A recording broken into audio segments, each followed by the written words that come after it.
नमस्कार, बहुत स्वागत है आप सभी का। मैं हूं आपके साथ लोकेंद्र त्यागी। मार्च 2026 छत्तीसगढ़ के खात्मे को लेकर नक्सलवाद के खात्मे को लेकर सरकार ने तारीख तय कर रखी है। सुरक्षा बल तय तारीख को लेकर एक्शन में दिख रहे हैं। 2 दिन के अंदर 2 मुठभेड़ में सुरक्षा बलों ने 1 करोड़ के इनामी नक्सली समेत 12 नक्सलियों को मार गिराया। वहीं भारी मात्रा में हथियार और विस्फोटक भी बरामद किए गए हैं। ऐसे में सवाल है कि मार्च 2026 तारीख तय नक्सलवाद क्या खत्म होगा? नक्सलवाद पर डबल अटैक, विकास और एक्शन दोनों देखने को मिलेंगे। सुरक्षा बलों का एक्शन, क्या खौफ में है नक्सली? और बड़े नक्सली मारे जाने से क्या नक्सलियों में नेतृत्व की कमी आएगी? ये तमाम सवाल हैं जिन पर आज चर्चा करेंगे। कुछ खास मेहमान भी हमारे साथ जुड़ेंगे, लेकिन सबसे पहले आज की रिपोर्ट आप देखिए।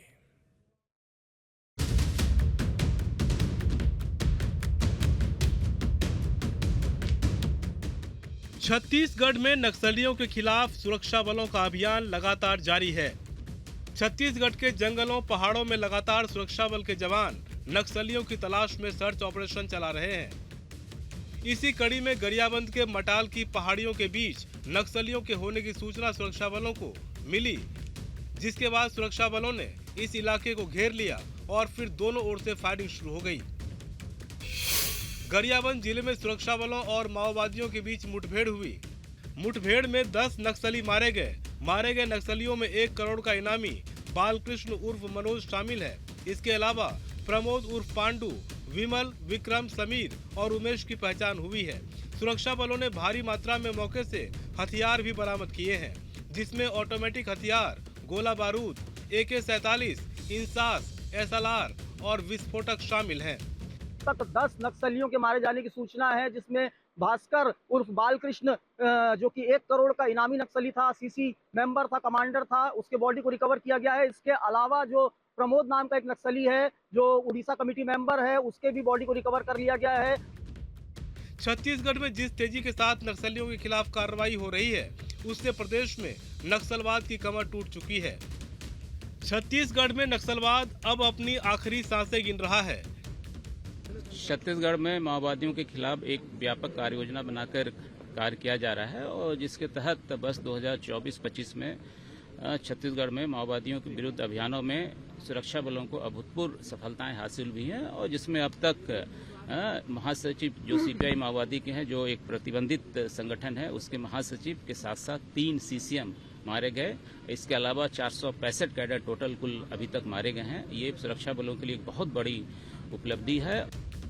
केंद्रीय गृह मंत्री अमित शाह ने देश से नक्सलवाद को खत्म करने के लिए मार्च 2026 तक की डेडलाइन रखी है। छत्तीसगढ़ में शायद सरकार केंद्र सरकार के सहयोग से लगातार नक्सलियों पर कड़ा प्रहार करने में जुटी है। न सिर्फ नक्सलियों को उनके गढ़ में घुसकर मारा जा रहा है, सरकार लगातार नक्सलियों से अपील कर रही है कि वो हिंसा का रास्ता छोड़ मुख्य धारा में वापस लौटें।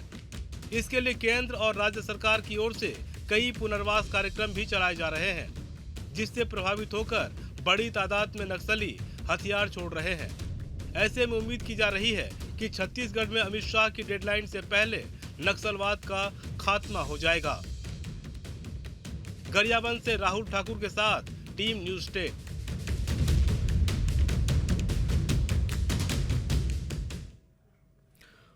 और इस मुद्दे पर चर्चा करने के लिए हमारे साथ खास मेहमान हैं। रामनिवास यादव जी हैं, पूर्व DGP भी हैं और इस इलाके में वो कार्यरत रह चुके हैं, काम कर चुके हैं। रामनिवास जी, बहुत बहुत स्वागत है आपका न्यूज स्टेट पर। और ये जो एक्शन अब गरियाबंद में देखने को मिला है, मानसून के सीजन में 10 नक्सलियों को ढेर कर दिया गया वहां पर, कितनी बड़ी कामयाबी ये मानी जाए?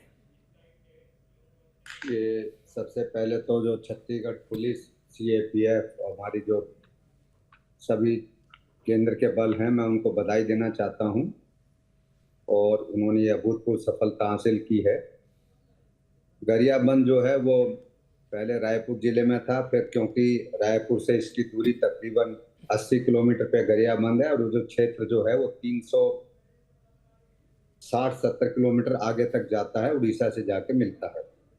तो जिसको कि कहें एक बैलून इफेक्ट, कि जब प्रेशर पुलिस बल जो है वो सुकमा, बीजापुर, दंतेवाड़ा और कांकेर, नारायणपुर में डालते थे, तो ये अपना रास्ता बदल के गरियाबंद साइड में आ जाते थे, जिसको कहते हैं कि जब गुब्बारे पे कहीं दबाव डालें तो हवा दूसरी तरफ चली जाती है और गुब्बारे के अंदर वो हवा आपस में एडजस्ट होती है। तो इसी तरीके से नक्सली इस क्षेत्र में जो है, और 2012-13 में 12 के अंदर इसमें एक एडिशनल एसपी 11 हमारे आरक्षक शहीद हुए थे, वो भी एक सूचना पे गए थे तो वहाँ उनके उसमें हो गए थे। अब ये अभूतपूर्व सफलता है, और जैसे अभी बताया कि 465 इस साल नक्सली जो है वो मारे गए हैं और काफ़ी लोगों ने वहाँ सरेंडर किया। तो ये वहाँ के, क्योंकि आम जनता वहाँ कभी भी नक्सलवाद के फेवर में नहीं रही थी, लेकिन जब क्षेत्र के अंदर उनका एक तरीके से गांव के क्षेत्र में जब नक्सलियों का दबाव रहे तो दबाववश जो है तो उसके साथ मिले जुले थे। अब केंद्र सरकार की, छत्तीसगढ़ सरकार की शासन की जो योजनाएं हैं, जिसके तहत विकास की भी योजनाएं हैं और साथ में समर्पण की योजनाएं, यानी विकास की समर्पण के साथ साथ पुलिस बल के जो कार्य हैं सारे, पुलिस सीएपीएफ, पुलिस छत्तीसगढ़, और इसमें सबसे बड़ा सहयोग जो है वो स्थानीय जनता का भी है। स्थानीय जनता ने जब ये तय कर लिया है कि अब इनसे छुटकारा पाना है, और हमारे वहाँ के स्थानीय जो सरपंच हैं, वहाँ के स्थानीय पत्रकार साथी हैं, शिक्षकगण हैं और जो शासकीय कर्मचारी हैं, उन्होंने सबने एक तरीके से ये मन बना लिया, क्योंकि 1980 से लेके और 2025 तक इनकी जो गतिविधियां, जो इन्होंने नारे दिए और वो टोटली झूठ साबित हुए। ग्रामीण जनता का शोषण हुआ। अब तक उस क्षेत्र में 4000 के करीब पुलिसकर्मी और 6000 के करीब जो है सामान्य नागरिक और शासकीय कर्मचारी जो है उन्होंने अपनी जान गंवाई, शहादत दी है, शहीद हुए हैं। तो एक तरीके से कहें कि 10,000 लोग वहाँ पे मारे गए। तो इस प्रकार ये बहुत ही घिनौना कार्य है, और नक्सलियों से भी मेरी भी अपेक्षा आपके माध्यम से कि वो देश के विकास में सहयोग करें, और ये बंदूक, क्योंकि जो हमारा संविधान है उसमें आप चुनाव लड़िए, जो भी जीतता है, अलग अलग समय पर अलग अलग सरकारें राज्यों में, केंद्र में आती रही हैं, तो ये बहुत अच्छा संविधान के माध्यम से जो भी परिवर्तन है वो लाएं। जैसे इनकी योजना है कि 2050 तक हम पूरा वो करेंगे, और जो अर्बन नक्सल हैं इसमें सबसे बड़ा एक तरीके से कहें कि अर्बन नक्सल्स का भी जो एक इनको मदद है और उनकी योजना है, उनको वो है, उस पर भी भारत सरकार कठोर कार्रवाई कर रही है। तो वो भी एक बहुत जरूरी है, क्योंकि ये तो फुट सोल्जर्स हैं, ये वहाँ लड़ाई लड़ रहे हैं, लेकिन असली मदद इनको जो है शहरी क्षेत्रों से, चाहे वो दिल्ली हो, बॉम्बे हो, हैदराबाद हो, ये गंभीर विषय है। मैं इस पर आता हूं सर। अभिमन्यु मिश्रा जी भी हमारे साथ जुड़ गए हैं, प्रवक्ता हैं छत्तीसगढ़ कांग्रेस के। बहुत बहुत स्वागत है अभिमन्यु जी आपका। और इच्छा शक्ति की बात है, अब ये सरकार अगर ये दावा कर रही है कि हम खत्म करेंगे मार्च 2026 तक, तो अब चाहे मानसून हो, चाहे वो बस्तर छोड़ गरियाबंद में भागें, बचेंगे नहीं, ये मैसेज स्पष्ट दिख रहा है आपको भी? जी, सबसे पहले तो मैं आपके माध्यम से हमारे जो वीर जवान हैं छत्तीसगढ़ के, उनकी शहादत को मैं सलाम करना चाहता हूँ, सलाम नमन करता हूँ, और उनके शौर्य को सलाम करता हूँ कि उन्होंने जो इतने सालों तक के जो लड़ाई लड़ी है नक्सलवाद के खिलाफ, जो छत्तीसगढ़ की शुरुआत से आज तक के, देखिए ये बात राजनीति करने की बिल्कुल नहीं है, मैं इसके पक्ष में कभी नहीं रहता। देखा होगा आपने, हमने अपने समय में जब हमारी यूपीए 2 की सरकार थी, उस समय हमारे तत्कालीन मंत्री जी आते थे, और जो ऑपरेशन मेरे ख्याल से क्या ग्रे हंट नाम था उसका, जो उस समय 2011 में चालू हुआ था, उसका मेन उद्देश्य ये था कि एलिमिनेट द किंग पिन, कि सरगना को आप खत्म करिए तो पूरा संगठन वैसे ही बिखरेगा। उसके बाद हमारी सरकार आई, हमने सरकार में उसके आगे बढ़ा, बूझमाड़ में घुसे और भी जंगल जमीन की जो मांग थी उनकी, उसको सुना। उसके बाद जो वनोपज खरीदने शुरू किए और भी कई सारी चीजें मुख्य धारा में जोड़ने का काम किया, और आज भी जो सरकार उसको और आगे बढ़ा रही है, और जो टारगेट दिया गया है 2026 का जो टारगेट दिया है, बिल्कुल उस तक खत्म हो, हम भी यही चाहेंगे। और जो भी लड़ाई लड़ रही है सरकार, उसमें आगे हम भी उनका साथ देंगे, और आज ही नहीं पहले भी हमने हमेशा साथ दिया है। चाहे हमारे पूर्व नेता प्रतिपक्ष जो पूर्व में थे महेंद्र कर्मा जी, उन्होंने जो लड़ाई लड़ी नक्सलवाद के खिलाफ, सलवा जुडुम, चाहे रमन सिंह जी की सरकार में आया, लेकिन सलवा जुडुम का जो इम्प्लीमेंटेशन उन्होंने किया वो अपने आप में काबिले तारीफ था, और किस प्रकार से नक्सलियों की आंख में वो चुभते थे वो सबने देखा। और हमने तो खैर 2013 में फिर उसके बाद हमने अपने नेताओं को भी खोया, बहुत बड़ा हत्याकांड था वो, हमने पूरे अपने शीर्ष के नेताओं को खो दिया। तो हमारी पार्टी भी इस चीज से अछूती नहीं रही है, इसलिए हम कभी इस मामले में राजनीति करने के पक्ष में नहीं रहते हैं। बिल्कुल कार्रवाई होनी चाहिए, और नक्सलियों को जो 2026 तक के पूरी तरह से खत्म करने की बात कही जा रही है वो तो ठीक है, लेकिन चूंकि नक्सलवाद फिर से न पनपे, इसके लिए भी ध्यान सरकार को देना चाहिए और वहां के लोगों का विश्वास जो है जीतने की कोशिश करनी चाहिए। और जो पहले जैसे मामले हो चुके हैं, चाहे लोहांडीगुड़ा का मामला हो और भी जगह के मामले इस प्रकार के हुए, जहां पे जैसे लोहांडीगुड़ा में पहले नक्सलवाद नहीं था, लेकिन वहां पर जब ये टाटा वाला मामला हुआ, जमीन अधिग्रहण की गई, तब उसके बाद वहां नक्सलवाद पनपा, लोगों के इंटरेस्ट के खिलाफ काम हुआ। तो ये सारी चीजों को भी सरकार को ध्यान में देना चाहिए। उसके अलावा मैं नहीं मानता कि इसमें आरोप प्रत्यारोप करने का बहुत ज्यादा कोई मतलब होता है नक्सल मुद्दों में, क्योंकि देखिए काम हर सरकारें करती है और गलतियां भी कहीं कहीं कुछ सरकारों से होती है कभी कभी, लेकिन वो कोई विषय नहीं है। मूलतः सभी जो हैं वो नक्सलवाद के खिलाफ एक साथ खड़े हुए हैं, चाहे वो जो भी फील्ड से हो, किसी पार्टी से हो। ठीक, आलोक सोनी जी भी हमारे साथ जुड़ गए हैं। जो है वो आलोक सोनी जी, यही चाहिए कि तमाम लोग एक हो जाएं अब, और इस बार इसको जड़ से खत्म करना है नक्सलवाद को। और ये जो अब कामयाबी मिली है, ये जो नए ठिकाने ढूंढने की कोशिश कर रहे हैं नक्सली अब, क्योंकि इनको पता है कि जो इनके पुराने ठिकाने थे, जिनको ये मानते थे कि यहाँ तक तो कभी सुरक्षा बल पहुंच नहीं पाएंगे, जब वहां पर दस्तक हो गई, अब जब ये नए ठिकाने ढूंढने की कोशिश में है तो उन पर भी नजर रखनी है। ये इस ऑपरेशन ने साफ किया गया। देखिए, अब आप यदि आप ठिकानों की बात करें तो नक्सली जो है, ये पूरा इनका एक कॉरिडोर बना हुआ था, जो उड़ीसा से लेकर के जो गरियाबंद इलाका जहां पर भी मुठभेड़ हुई है, बस्तर का क्षेत्र और या फिर आंध्र का जो बॉर्डर एरिया है, महाराष्ट्र का बॉर्डर एरिया है, तो ये नक्सलियों का पूरा एक जो गढ़ है। और ये पूरे एरिया में बिल्कुल निर्भीक रूप से जो ये आना जाना करते थे। और जहाँ ठिकाने की बात है तो ये उन्होंने पूरे क्षेत्र को अपने ठिकाने के रूप में डेवलप किया हुआ था। लेकिन आज जिस मंशा के साथ में प्रदेश की सरकार ने, आदरणीय विष्णुदेव साय जी की सरकार ने, गृह मंत्री श्री अमित शाह जी के नेतृत्व में और हमारे जवानों के शौर्य और साहस के कारण ये जो सफलता आज हमें मिल रही है कि छत्तीसगढ़, मैं कहता हूं शायद आने वाले 6 महीनों में वो सूर्योदय देखेगा बस्तर में, जो पूरी तरह से नक्सल मुक्त होगा। वो बस्तर मिलेगा हमें जहां पर में विकास की धारा बहेगी। वो बस्तर होगा जो आज कंधे से कंधा मिलाकर के बाकी सभी प्रदेशों, बाकी प्रदेश के अभी अन्य जनों के साथ में चलेगा। और नए युग का जो मैं कहता हूं आगाज जो है वो होना है।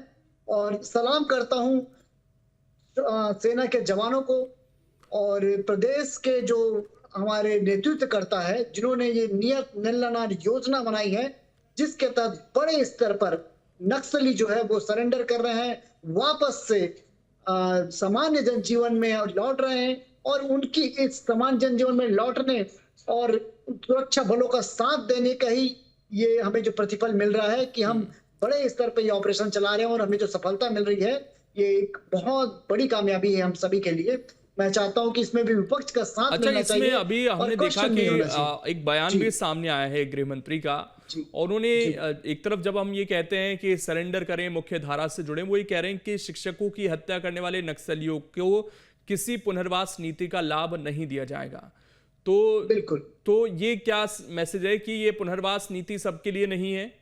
अगर ये सोच रहे हैं कि कोई हार्डकोर नक्सली है वो आएगा पुनर्वास नीति का लाभ देना, ऐसा नहीं है। जो सरकार योजना चला रही है वो सभी नक्सलियों के लिए है, जो समाज की मुख्य धारा में लौटना चाहते हैं, जो संविधान पे विश्वास करना चाहते हैं, जो सरकार पे विश्वास करना चाहते हैं, जो समझते हैं कि अब ये जो नया जो युग है, अब ये हिंसा का नहीं है, ये अहिंसा का युग है। और बातें जो है वो टेबल पे होनी चाहिए। और ये जिस तरह का जो कायराना हरकत, जो शिक्षा दूतों को जो हत्या करके की गई है नक्सलियों के द्वारा, ये प्रयास किया गया था कि किसी तरह से जो गांव में रहने वाले गरीब आदिवासी है, जो इस वक्त फोर्स के साथ में बिल्कुल कंधे से कंधा मिला करके उनको सहायता दे रहे हैं, उनके हौसलों को तोड़ा जाए। पर हमारे बस्तर क्षेत्र के जो आदिवासी भाई है, उन्होंने बहुत तकलीफें देखी है, झेली है, और अब जो है वो मुक्त विकास चाहते हैं और केवल विकास चाहते हैं वहां पर। नहीं तो उनको कैसे आइडेंटिफाई करेंगे, या वो ऑलरेडी आइडेंटिफाइड हैं कि ये लोग शिक्षकों की हत्या में शामिल हैं, इनको हम अलग कानूनी रूप से कार्रवाई करेंगे? ये मैसेज क्या है नक्सलियों के लिए? देखिए, सरकार ने और आदरणीय गृह मंत्री जी ने स्पष्टता से कहा है इस तरह का जो कायराना हरकत जिन्होंने किया है, और कोई भी हो, देखिए मैं इस वक्त ये नहीं कह सकता कि वो कौन होंगे, किस लोगों ने इस तरह की काराना हरकत को अंजाम दिया है, लेकिन जहां तक उनको आइडेंटिफाई करने की बात है, इसमें हमारी फोर्स जो है वो पूरी तरह से सक्षम है। हमारी इंटेलिजेंस ब्यूरो जो है वो पूरी तरह सक्षम है, उन्हें आइडेंटिफाई किया जाएगा और उनके साथ में फिर सरकार फैसला लेगी कि क्या उनके साथ में जो है वो सलूक किया जाए, कैसा उनको ट्रीट किया जाए। रामनिवास यादव जी, हाल में सरकार ने भी डेटा दिया कि अब ये जो है बहुत कम जिलों तक रह गया है। छत्तीसगढ़ में एक समय ये बढ़ रहा था लेकिन अब बहुत सीमित हो गया है। तो मुख्यतः आप क्या मानते हैं कि अब कौन कौन से जिले हैं जहां पर काम करना बाकी है और कहां माना जाए कि अब ना के बराबर है या बिल्कुल असर खत्म हो चुका है नक्सलवाद का? ये जैसे सुकमा जिला है, बीजापुर है, नारायणपुर है और थोड़ा हिस्सा इसका कांकेर का है। ये इसमें ये कहें कि 1/4 एक चौथाई हिस्सा इन जिलों का इसमें शामिल है। और फिर जब मैंने बताया कि बैलून इफेक्ट गरियाबंद में इन्होंने अपना रास्ता बनाया, क्योंकि गरियाबंद का जो फॉरेस्ट है वो छत्तीसगढ़ में सबसे अच्छा फॉरेस्ट है। वहाँ पे जो वन क्षेत्र है बहुत अच्छा क्षेत्र है, तो इसलिए वो वहाँ पे जो उड़ीसा बॉर्डर और ये गरियाबंद का बॉर्डर है उसमें वो अपना रास्ता बना के रखते हैं। और जो पहले जैसे हमारे साथियों ने बताया कि पहले इनकी योजना ये थी कि पशुपतिनाथ से तिरुपतिनाथ, मतलब 9 प्रदेशों को जोड़ते हुए उस कॉरिडोर को बनाने का था, जिसमें कि हमारे नेपाल क्षेत्र से शुरू करें, नेपाल जो देश है उससे, और फिर बिहार, झारखंड, छत्तीसगढ़, उड़ीसा, आंध्र प्रदेश, तेलंगाना, महाराष्ट्र और कुछ हिस्सा पहले वेस्ट बंगाल का, तो वहाँ से शुरुआत हुई थी। लेकिन अब विकास के साथ साथ जो पुलिस बल माननीय गृह मंत्री जी ने एक निर्णय लिया है, वो बहुत ही अच्छा निर्णय है कि एक तिथि बताई कि इस तारीख तक हम इसको टारगेट के रूप में लेंगे और खत्म करेंगे। उसकी वजह से क्या है कि सभी इंटेलिजेंस एजेंसी, सारे सीएपीएफ के बल और छत्तीसगढ़ के पुलिस बल और जो शासन की योजनाएं हैं, मतलब जिसका कि सबका समन्वय करके विकास भी हो और लोगों में विश्वास भी पैदा हो और साथ में पुलिस जो बल भी अपना कार्रवाई करे तो क्षेत्र क्लियर भी हो। और ताकि जब वहाँ क्षेत्र क्लियर होगा, जैसे अभी पीछे समय में 9 शिक्षक जो हमारे जो शिक्षा तो थे, गुरुजन थे, उन लोगों की हत्या इन्होंने की। और इनका तरीका यही रहता है कि जिस किसी को कि एक दहशत फैलाना, जिसको कहें कि ग्रामीण क्षेत्र में वो करते हैं, तो शिक्षा को, चिकित्सा को और सड़क आवागमन को इनका मेन ध्येय ये है कि इसको ये डिस्टर्ब करें कि लोगों में अशिक्षा बनी रहे, अशिक्षित रहें, वहाँ स्वास्थ्य सेवाएं नहीं मिलें और सड़क का आवागमन नहीं होगा तो विकास नहीं हो। फिर ये कह सकें देखिए सरकार ने आपके लिए कुछ नहीं किया। ये इन्होंने पहले स्कूल तोड़ डाले।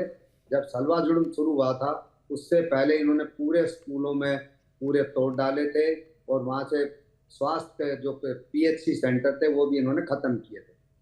तो ये जानबूझ के इस प्रकार की हरकत करते हैं और भारत सरकार और छत्तीसगढ़ सरकार ने आपको भी लगता है कि ऐसे जो लोग हैं, क्योंकि नक्सलवाद में एक विचारधारा है, लेकिन ये जिस तरह का क्राइम करते हैं, निर्दोष लोगों को मारते हैं, इसमें हम ये रास्ता तो उनको देते हैं कि मुख्य धारा से जुड़ें। दूसरा, क्या जिस तरीके से गृह मंत्री कह रहे हैं कि जो लोग इस तरह के कृत्यों में शामिल हैं उन पर हम कोई रियायत नहीं दिखाएंगे, ये संदेश भी सही जाएगा? बिल्कुल सही है, क्योंकि यदि आपको सरेंडर होना है तो उसके लिए सिद्धांत बने हुए हैं, मतलब नियम बने हुए हैं, उसके अंदर आइए। लेकिन यदि आप इस प्रकार से करेंगे और कार्रवाई करेंगे तो सरकार सक्षम है। सरकार ने पूरा अपना जो विल पावर वो दिखाई है कि उसके तहत अब जो है, क्योंकि पहले ये क्षेत्र में पुलिस बल भी नहीं था, प्रशासनिक इकाइयां भी नहीं थी, अब वहाँ पे पूरे क्षेत्र के अंदर प्रशासनिक इकाइयां काम कर रही हैं और पुलिस बल भी की चौकियां स्थापित हो गई हैं। तो प्रशासन और भारत सरकार और छत्तीसगढ़ सरकार और अन्य राज्यों में भी, जैसे अभी पिछले दिनों में आप देखेंगे झारखंड में भी एक इनका टॉप लीडर मारा गया अभी 5-6 दिन पहले ही, तो झारखंड में भी भारत सरकार के नेतृत्व में काम हो रहा है। और इस तरीके से ये जो पूरा है ये 31/3 से पहले खत्म हो जाना चाहिए। रही विचारधारा की बात, विचारधारा में जब सरकारी क्षेत्र वो इस तरीके से कहेंगे खुलापन जब आएगा, अभी लोग दहशत में गांव से निकल नहीं पाते, जब वो आवागमन के साधन पूरे होंगे, खुलेपन में आएंगे, वो खुद देखेंगे कि सरकार की योजनाओं के क्या लाभ हैं और इन्होंने क्या नुकसान पहुंचाया है। तो आइडियोलॉजी भी खत्म होगी। आइडियोलॉजी खत्म होने में समय लगेगा, लेकिन जब वो खुद ही देखेंगे, वहाँ के युवा जो हैं, अब पिछले समय में बस्तर में शिक्षा का बहुत अच्छा विस्तार हुआ है। 3,320 जो BSNL के टावर लगे हैं, धीरे धीरे करके उससे कम्युनिकेशन बहुत अच्छा हुआ। पहले जैसे जगरकुंडा का 67 किलोमीटर का जो रोड था, उसके अंदर पुलिस बल को राशन पहुंचाने के अंदर ही 5 से 7 दिन लगते थे, वो रोड पूरा बन गया है। सरकार ने हर नियम बदला है। पहले 100 किलोमीटर रोड के लिए एक ठेकेदार होता था, फिर सरकार ने 5 किलोमीटर रोड के लिए ठेकेदार नियम बदले। तो सरकार, भारत सरकार, छत्तीसगढ़ सरकार ने सारे नियम भी बदले हैं ताकि विकास तेज गति से हो और लोगों को पूरे उसका फायदा पहुंचे। और मैं आलोक जी से एक चीज जानना चाहता हूं। आलोक जी, जिस तरीके से यहाँ पर बड़े जो लीडर्स हैं, बसपा राज जो खत्म हुआ, उसके बाद यहाँ भी बड़ी कार्रवाई हुई, 1 करोड़ के इनामी को मार गिराया गया, क्या आपको लगता है कि इससे बड़ा असर जाएगा? और जो इनकी लीडरशिप है, अगर उनको हम खत्म कर पाते हैं तो धराशायी हो सकते हैं। इसको लेकर कोई टारगेट है क्या सरकार के जहन में कि कितने ऐसे लोग हैं जिनको एलिमिनेट करना है लगभग हमें? देखिए, ये जो है एक खुफिया तंत्र की बात है, जिसे मैं समझता हूँ सार्वजनिक नहीं किया जा सकता। नहीं, मैं नाम नहीं पूछ, लेकिन जो मैं नाम नहीं पूछ, लेकिन ठीक, दोबारा से जुड़ने की कोशिश करते हैं। इस बीच कांग्रेस के प्रवक्ता हैं अभिमन्यु जी। जी अभिमन्यु जी, क्या कहना चाह रहे हैं?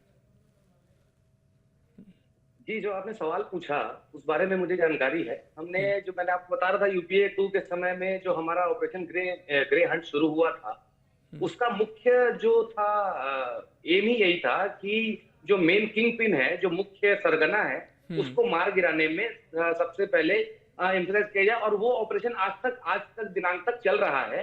तो सेनाएं जो है हमारी उसी फॉर्मूले पे काम करती हैं, क्योंकि आप जानते हैं अगर एक सरगना आप मार गिराते हैं तो पूरा संगठन बिखर जाता है, फिर उसको और आसान हो जाता है उसको टैकल करना और बाकी और आगे चीजें करना। तो ये उस जो तहत होता है, जो उस समय से ये ऑपरेशन चल रहा है। और ये काफी असरदार उस समय जब कांग्रेस की सरकार थी तो क्या टारगेट्स आपने अचीव किए थे उस समय, और क्या टारगेट्स थे? क्योंकि यहाँ ये सरकार साफ कह रही है कि मार्च 2026 हमारा टारगेट है। अगर नहीं पूरा होता तो जाहिर तौर पर आप भी सवाल उठाएंगे, हम भी सवाल उठाएंगे। उस समय आप लोगों ने कुछ टारगेट लिया था कि इतने लीडर्स हैं, अगर इनको हम खत्म करेंगे, और कितने खत्म कर पाए थे आप? नहीं, देखिए, ये असल में टारगेट जो है, ये एक व्यवहारिक रूप से लिया गया टारगेट है। आप भी समझते हैं, हम भी समझते हैं, ये विचारधारा की बात है। ये पूरी तरह से कब खत्म नहीं हो सकती। आप एक नक्सली भी मार दें, फिर भी कल को 2-4 साल बाद फिर 4 नक्सली। नहीं, वो एक अलग चीज है, लेकिन वो एक अलग चीज है, लेकिन सरकार के पास डेटा तो होता ही है ना, कि आज अगर हम ये कह रहे हैं कि 1 करोड़ का इनामी नक्सली था या ये इतने लाख का नक्सली था, तो ये सरकार ही तय करती है या सुरक्षा बल ही इनाम रखते हैं ना? जी जी बिल्कुल। तो वो जो है, मैं वही मैंने कहने आ रहा था कि देखिए, नक्सलवाद अब खत्म करने का जो 31 मार्च का टारगेट रखा गया है, ये व्यवहारिक रूप से टारगेट है, क्योंकि इसमें 2-3 चीजें हैं। एक, इसमें मानसिक गेम भी खेला जाता है इससे, कि इसमें पुलिस प्रशासन के ऊपर, जैसे अभी हमारे साथ जो आदरणीय बैठे हैं वो कह रहे थे कि जो पुलिस प्रशासन के ऊपर एक टारगेट सेट करे काम होना होता है, वो 31 मार्च तक वो करेंगे, वो ठीक है। लेकिन उसके अलावा जो नक्सलियों के अंदर जो एक खलबली मचती है कि आपने 31 तारीख का टारगेट दे दिया है तो पता नहीं क्या क्या लगातार ऑपरेशन करेंगे, तो जो जगह छोड़ करके भागने की कोशिश कर रहे हैं, इस चीज में काफी अच्छी बात है। ये कहीं ना कहीं काम कर रहा है, जो ये टारगेट बेस्ड काम है। और ये मेरे ख्याल से पहली बार हो रहा है। मैं आपको वही बताना चाह रहा था कि नक्सलवाद एक वैचारिक लड़ाई है, टारगेट बेस्ड काम पहली बार हो रहा है। और लेकिन आपके नेता इस चीज को बहुत ज्यादा अप्रिशिएट नहीं करते अभिमन्यु जी। मैं अभी भूपेश बघेल का एक्स हैंडल देख रहा हूँ, और इतनी बड़ी घटना घटी है, लेकिन उनका कोई संदेश मुझे इस पर दिख नहीं रहा है। नहीं, देखिए, अभी से अप्रिशिएट करने का उसका कोई मतलब नहीं है। हमारे नहीं, सुरक्षा बलों को तो कर सकते हैं आप। मैं उनका सुन रहा था। नहीं, उनको बिल्कुल अप्रिशिएशन करना है। आपने किया ना अपने संबोधन में, आप जब डिबेट में आए तो आपने शुरू में संबोधन में अप्रिशिएट किया सुरक्षा बलों को। जी जी बिल्कुल, वो तो करना ही चाहिए उसमें। और सुरक्षा बल तो देश के लिए काम करते हैं। देखिए, वो उनको सरकार से मतलब नहीं होता। सरकार भारतीय जनता पार्टी की हो, कांग्रेस की हो, किसी की भी हो, उनको देश के लिए काम करना है। वो जनता के लिए सर्व करते हैं। और देखिए, भूपेश बघेल जी तो स्वयं मुख्यमंत्री रह चुके हैं 5 साल। उन्होंने भी कई सारे वहां बस्तर में ऐसे काम किए, उनको सम्मानित भी किया है, वहां के लोगों को अब और देखिए, मैं जो बता रहा था मुख्य ठीक, बात मैं ये एक है, आखिरी उसमें रिएक्शन 500 ले लेता हूँ, जो मेरे हमारी पास समय सरकार क्योंकि आई आखिरी थी, मिनट बचे और- हैं। आलोक जी से मैं पूछ लेता हूँ। आलोक जी। जी, ये जो बड़े लीडर्स को समाप्त किया जा रहा है, आपको लगता है कि इसमें क्या हमारा लक्ष्य है? कितने ऐसे लोग हैं जो टारगेट बिल्कुल। पर हैं? मैं सिर्फ नंबर जानना चाहता हूँ। देखिए, मैं कोई नंबर या कोई संख्या या कोई नाम इस वक्त आपको नहीं बता सकता, लेकिन ये तो तय बात है कि इन बड़े लीडर्स के जो खात्मे से कहीं ना कहीं उनके जो समर्थक है, उनके नीचे के जो नक्सली है, उनके कैडर्स हैं, उनके बीच एक भय का माहौल होता है। उनके बीच में एक जो इनसिक्योरिटी है वो पैदा हो जाती है, उसका ही जो फायदा है वो फोर्स को मिलता है। और वो कहीं ना कहीं कई नक्सली ऐसे भी है जो इस तरह के भय की वजह से जो है वापस से जो है जो पुनर्नीति है सरकार की, उसकी तरफ जो है वो अट्रैक्ट होते हैं। उन्हें लगने लगा है अब नक्सलियों को कि अब हमारे पैर जो है उखड़ने वाले हैं। और जहां तक नक्सलवाद को खत्म करने की बात है, तो हम इस वक्त भारतीय जनता पार्टी राजनीति से परे हट करके छत्तीसगढ़ की जनता के लिए, प्रदेश की जनता के लिए जो बेस्ट बेनिफिटेड है कि वहां पर इंफ्रास्ट्रक्चर का बिल्कुल, और इस पर अब राजनीति ज्यादा होनी भी नहीं चाहिए, क्योंकि राजनीतिक विषय नहीं है और ये बहुत नुकसान ऑलरेडी हमारे प्रदेश छत्तीसगढ़ को पहुंचा चुका है और देश में कई राज्यों को पहुंचा चुका है। तो उम्मीद यही है कि ना सिर्फ छत्तीसगढ़ से बल्कि मार्च 2026 तक पूरे देश से इसका खात्मा हो, ताकि इस तरह की चर्चा हमें दोबारा से मतलब मार्च के बाद ना करनी पड़े। इस उम्मीद के साथ फिलहाल इस डिबेट को रोक रहे हैं। बहुत बहुत शुक्रिया, आप सभी मेहमान जुड़े और इस चर्चा का हिस्सा बने। छोटा सा ब्रेक, खबरें लगातार जारी है।